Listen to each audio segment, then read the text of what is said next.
अगर तुम्हें भी ये लगता है कि जो पीआर होते हैं वो सिर्फ और सिर्फ 50K फॉलोअर्स या फिर 1 लाख फॉलोअर्स वाले जो क्रिएटर्स होते हैं सिर्फ और सिर्फ उनको मिलता है, तो ये वीडियो तुम्हारी सोच बिल्कुल ही बदल देगी। क्योंकि मुझे रिसेंटली 2 पीआर मिले हैं, वो भी किसी बड़ी ब्रांड से नहीं, बिल्कुल छोटी ब्रांड और अभी अभी जो शुरू हुई हैं उनसे मिले हैं। तो ये वीडियो तुम्हारे लिए है, इसे एंड तक देखना। Hi guys, welcome back to my channel.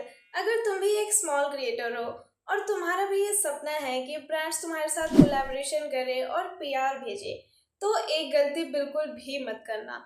सीधा बड़े ब्रांड्स को मैसेज मत करो, क्योंकि रियलिटी यही होती है कि जो स्मॉल ब्रांड्स होते हैं उनके साथ कोलैबोरेशन मिलने के चांसेस बहुत ज़्यादा होते हैं। क्योंकि जब कोई ब्रांड नई नई लॉन्च होती है तो उससे अपने प्रोडक्ट्स लोगों तक पहुंचाने होते हैं, और शुरुआती के टाइम में वो बड़े बड़े इन्फ्लुएंसर को अफोर्ड नहीं कर सकती, इसलिए वो छोटे क्रिएटर्स के साथ भी काम करती है। तो अगर तुम भी ये जानना चाहते हो कि वो 2 पीआर मुझे कौन कौन सी ब्रांड से मिले हैं, तो मुझे कमेंट में ज़रूर बताना। मैं आपको डायरेक्ट लिंक भेज दूंगी उसकी। अब सवाल ये है कि आपको ब्रांड्स कहाँ से मिलेंगे। तो सबसे पहले थ्रेड डाउनलोड करो। हाँ, थ्रेड, ये इंस्टाग्राम की ही ऐप है थ्रेड। इससे डाउनलोड करो। यहाँ पे बहुत सारे स्टार्टअप फाउंडर्स और ओनर्स होते हैं जो कि पोस्ट डालते रहते हैं कि उन्हें कोलैबोरेशन के लिए क्रिएटर्स चाहिए।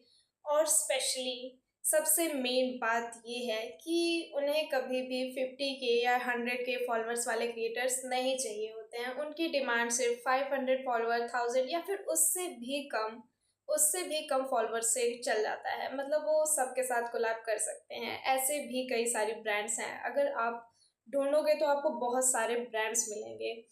तो इन्हीं ब्रांड से पीआर मिलना बहुत ज़्यादा इजी होता है, क्योंकि अगर तुम्हारा कंटेंट अच्छा है तो फॉलोअर्स की कोई भी ज़रूरत नहीं है, तुम्हें आराम से पीआर मिल जाएगा, समझे ना। अब हम बात करते हैं कि ब्रांड्स को अप्रोच कैसे करना है।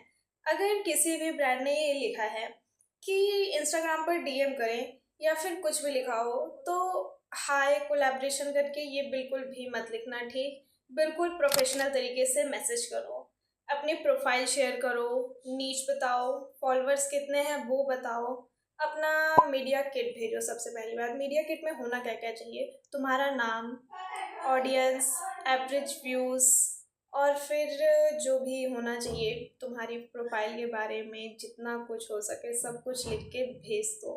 इससे तुम्हें कोलैबोरेशन और रिप्लाई ज़रूर मिलेगा। सबसे ज़रूरी बात, इंटरनेट पर फेक कोलैबोरेशन भी बहुत होती हैं। तो अगर तुम्हें कुछ भी सस्पिशियस लगे या फिर कोई भी ब्रांड तुमसे सबसे पहले पैसे मांगे, तो उसकी प्रोफाइल चेक करो, रिव्यू चेक करो, ऑथेंसिटी भी चेक करो, पूरी तरीके से वेरीफाई करो, तभी उसको अपनी पर्सनल इन्फॉर्मेशन देना, वरना बिल्कुल भी मत देना बिना कुछ भी वेरीफाई किए। तो अगर तुम भी बड़ी बड़ी ब्रांड्स को मैसेज कर रहे थे अब तक, तो अपनी स्ट्रैटेजी बदलो। स्मॉल ब्रांड से शुरुआत करो, प्रोफेशनल तरीके से मैसेज करो, और भी बहुत सी चीज़ें जो तुम्हें करनी चाहिए वो सब करो। तो अगर तुम्हें ये वीडियो पसंद आई हो तो लाइक करना, कमेंट करना और शेयर करना वीडियो को। सब्सक्राइब करना तो बिल्कुल भी मत भूलना। तुम